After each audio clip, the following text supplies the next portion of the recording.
Түштүк Африканын жапайы табияты. Алп жаныбарлардын мекени.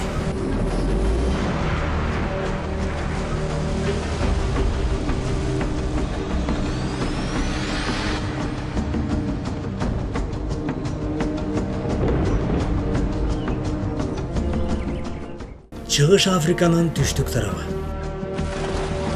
Бул аймакты тегиз карап отуруп суктанбай кое албайсың. Жер жүзүндөгү зор жаныбарлар, ылдам чуркаган мушуктар түркүмү жана ойго келбес жандыктар бул аймакты мекендеп анын атын чыгарып. Түштүк Африканын жапайы табияты, алп жандыктардын мекени.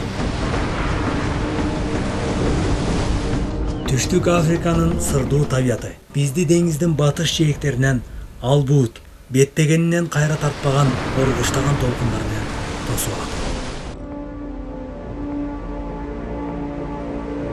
Ал жээкти көздөй урунган деңиздин алдынан болсо, өйдөнү карай окторулган алп жаныбарлар сүзүп жүрөт.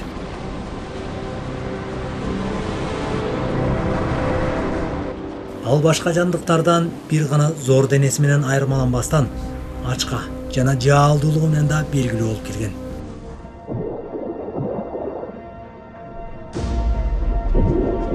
Кара тилкелүү Брайтка күнүнө бери дегенде жарым тонна азык керектелет. Ал эми бул болсо чоң маселени жаратат. Анткени ал жей турган сардин балыктарын талашкан атаандаштары өтө эле көп. Сардин балыктарын туш-туштан дельфиндер тытмалап жатат.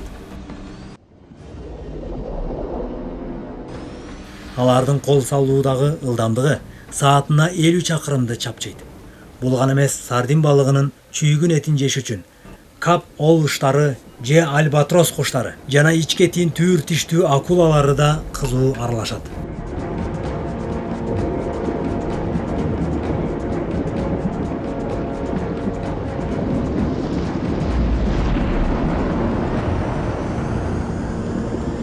Бул жандыктардын баары зор киттин очорулган денесинин кыймылына караганда бир канча сүзүүдөгү артыкчылыктары менен алдыга озуп чыга алышат.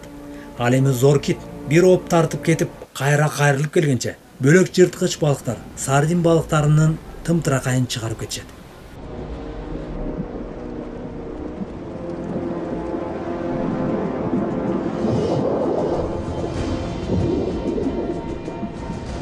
Кара тилкелүү зор киттин ооз көңдөйү чоң болгондугуна карабастан, ал сардин балыктарынан башка көлөмдүү балыктарды жутууга даремети жетпейт. Ошондой болгон күндө да акулалар жана дельфиндер андан оолак сүзүп жүрүүнү каалашат. Топ балыкты туш-туштан үркүтүү өз кезинде ийгиликтүү кол салуу ыкмасына жатат. Атаандаштар жем талашууда өзгөчө кемчиликти таап чыгышкан. Алар бириндеген сардин балыктарын китке калтырышат. Деңиздин муздак куймаларынан миллиондогон майда сардин балыктарынын түштүктүн жылуу жээктерин көздөй агылып келиши башка жырткыч балыктар үчүн бир канча убакытка чейин жем талаш жана чүйгүндүү тойго айланат. Огулиес тропикалык аймактардан агып келген жылуу суу агымы себепкер. Ал эми ал жылуу тропикалык суу агымы Инд океанынан келет. Антке менен түштүк Африканын жылуу климаты кургак жерлерди өз кучагына алып отурат.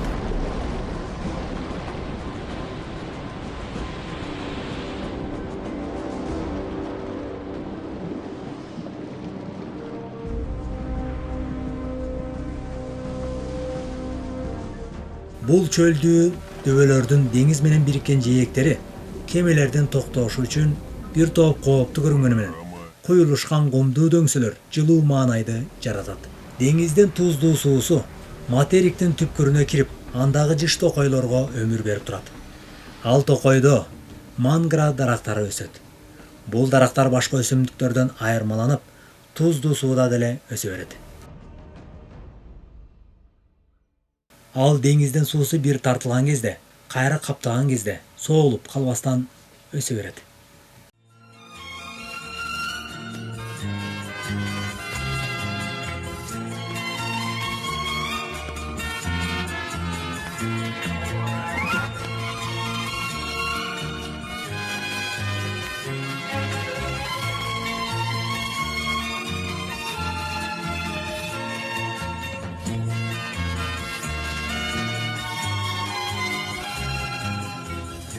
мындай катаал шартта же туздуу суунун агымында өзгөчө жашоо мүнөзүнө ээ болгон балык жашайт. Ал деңиздин туздуу суусуна ылайыкташкан жана өтө өжөр балык. Бул илешме секирчек балык аба менен дем алууга ыңгайлашкан.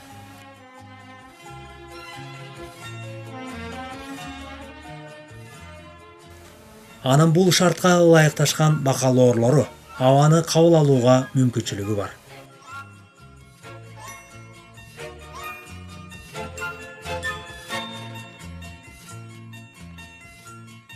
Кубаттуу канаттары басканга, бийик жерге чыкканга жана секиргенге жардам берет.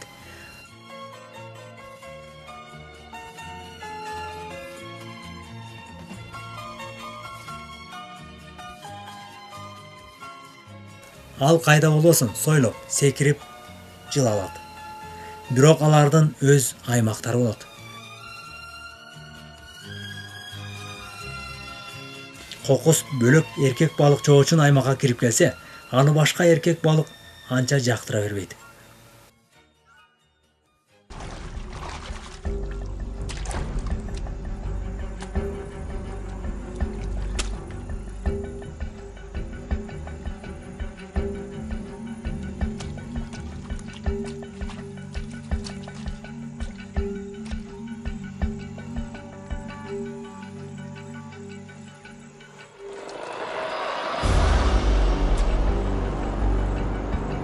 Басып алуучуну атаандашы тиштеп алды.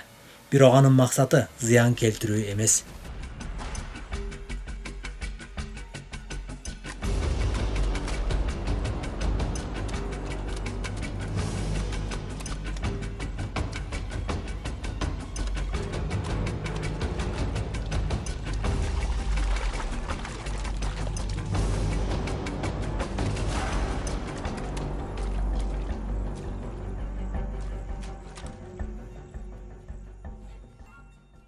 Болгону чочутуу гана керек. Жыйынтыгында корккон балык өз аймагын басып алуучуга өткөзүп берүүсү керек болот. Бирок басып алуучу атаандаштын тиштөөсүнөн бошонуп кетти.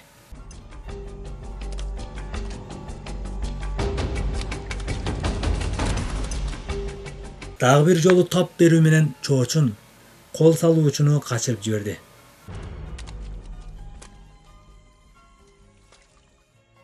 Ал эми чакырылбаган конок өз жолу менен кетти.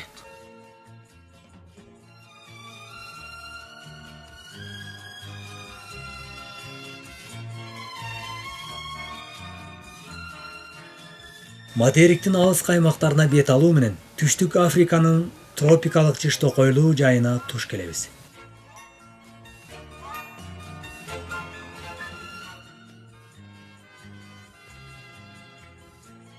Бул жерде болмушка айланган Түштүк Африканын жапайы жаныбарлары мекендейт. Алардын бири дүйнө жүзүндөгү эң жаалдуу жырткычтардын катарын толуктайт.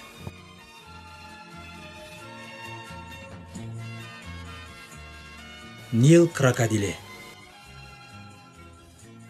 Бул энелик мээримге жана жырткычтык аң сезимге ээ болгон ургаачы крокодилдин ачуусуна тийүүнүн кереги жок. Ал дээрлик 3 айдан бери эч нерсе жебестен төлдөгөн жумурткаларын кайтарып жатат. Кызыгы крокодилдер тердешпейт. Эгер бул эне крокодил төл жумурткаларын кайтаруу менен күн алдында бир топко жата турган болсо, күндүн ысыгынан өлүп калуусу ыктымал. Аптаптуу ысык күндө оозду ачып дем алуу менен аман калуу мүмкүн эмес. Эгер ал сууга түшүү үчүн төл жумурткаларын таштап кете турган болсо, болочок крокодилдер чыга турган жумурткалар башкалардын жебине айланып калуусу ыктымал. Антсе да эне крокодил дене табын түшүрүү үчүн сууга түшүүгө мажбур болууда. Кумга көмүлгөн төл жумурткалар кароосуз калды.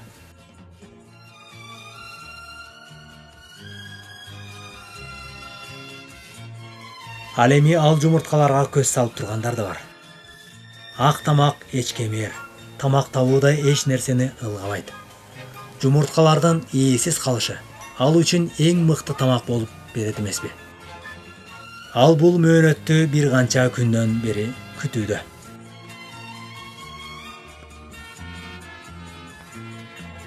Бүгүн анын саргара күткөн аракети өз жемишин берип отурат. Ал этият, жай кыймылдоосу керек. Эгер ал Египет өрдөктөрүн үркүтүп ала турган болсо, алардын кыйкырыгы эне крокодилдин кайтып келишине жол ачат. Бул анык кенч эмеспи? Мындай чүйгүн тамак үчүн тобокелдикке барса болот. Ал аны жеш үчүн шаштысы кете баштады.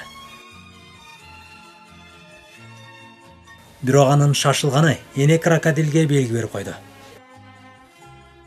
Эми анык колго түшө турган болду.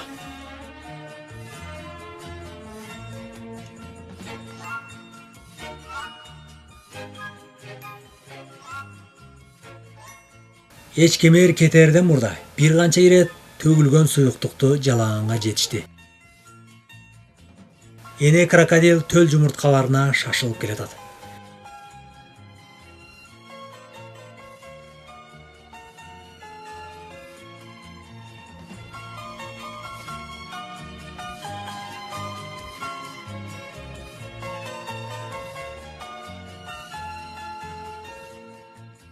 Ал өч алууну көксөдө.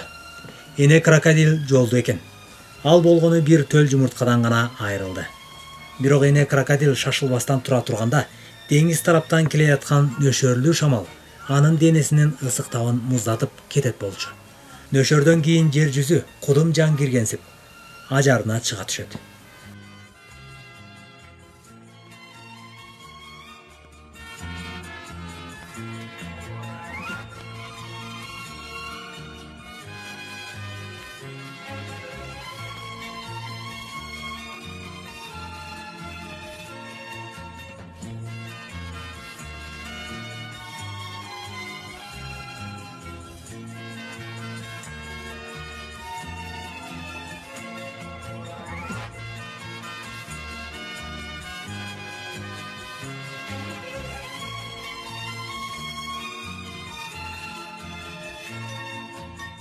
Таанышып алыңыздар.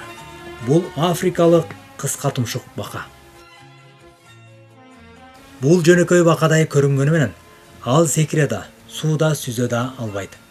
Ал жердин кургак аймактарын байырлаганы менен жаан-чачынды жакшы көрөт. Азыр болсо ал кайдадыр бир жака шашып баратат. Албетте, түштөнүүгө баратат. Термиттер бул анын эң негизги азыгынын бири болуп эсептелет. Жаан-чачындын мезгили бүткөн кезде ал күндүн ысыгынан коргонуу үчүн жер алдына кайрадан кирип кетет. Ал эми жаан-чачын болуп бүткөндөн бир нече күндөн кийин эне крокодил дене табын түшүрүү үчүн кайрадан сууга түшүүгө мажбур болууда. Бирок аны жээктеги майда жандыктардын үнү кайтып келүүгө түрткү берип отурат. Төл жумурткалардын ичиндеги бала крокодилдердин кыжылдагы 2 метр аралыкка чейин угулууда. Бул белги бала крокодилдердин чыгаар маалынан белги берип жатат. Аларга эне крокодилдин жардамы керек.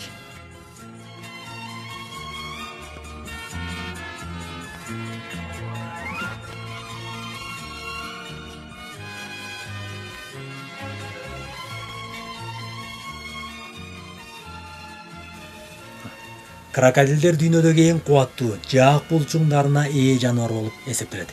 Бирок эне крокодил балдарына мээримин төгүп, аларды өтө этияттык менен диштеп, оозуна алат. Ал тезирээк балдарын күндүн ысык аптабынан калкалап, сууга жеткирүүсү керек. Суу балдардын өмүрүнө коркунуч келтирбейт. Балдарын оозуна салып, сууну көздөй жөнөдү.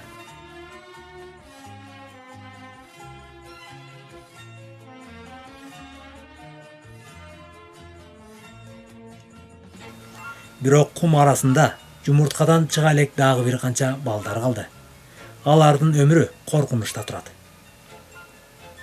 Бала крокодилдердин жашап кетүүсүнө айлана чөйрөнүн аба басымы катуу таасир берет. Ал эми жумурткадан ургаачы болобу, же эркеги болобу, эң башкысы эрте чыгуу башкы маселе. Бирок ачык айдың жерде аларды коркунуч күтүп турат. Сууга жеткен крокодилдердин балдары жээктеги өскүлөң чөптүн арасында калат. Бул кырдаал алардын ар кандай жырткыч куштардын кол салуусунан коргонуу же жашынуу аракети болуп эсептелет. Бирок алардын эң башкы коргоочусу дүйнөдөгү эң жаалдуу жырткыч крокодил энеси эмеспи?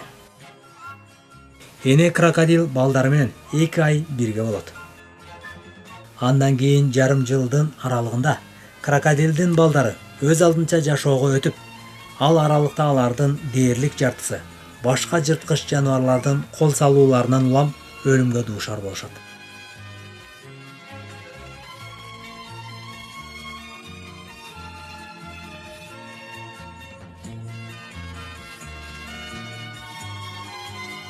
Материктин терең, түпкү жерлерин мекендеген кызыл бака жергиликтүү конуштагы адамдардын жашоосуна аралашып жүрөт.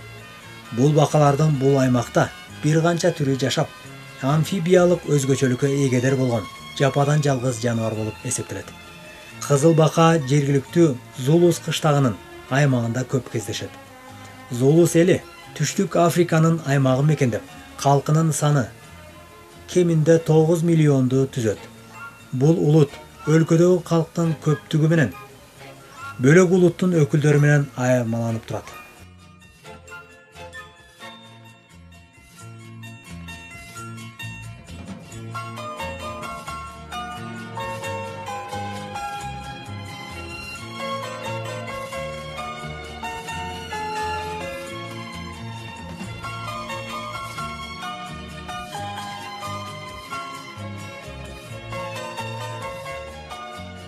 Зулус улутунун байыркы салт кармаган элдери майда кыштыктарда жашашат. Алар топодон курулган чакан үйлөрдү салышып, табияттын жапайы жандыктары менен коңшу жашап келишет. Бирок ал жандыктардын баардыгы эле меймандос келе беришпейт. Которгон жана текстин окуган Токтосун Жакыпов, монтаждаган Мирзат Муталипова.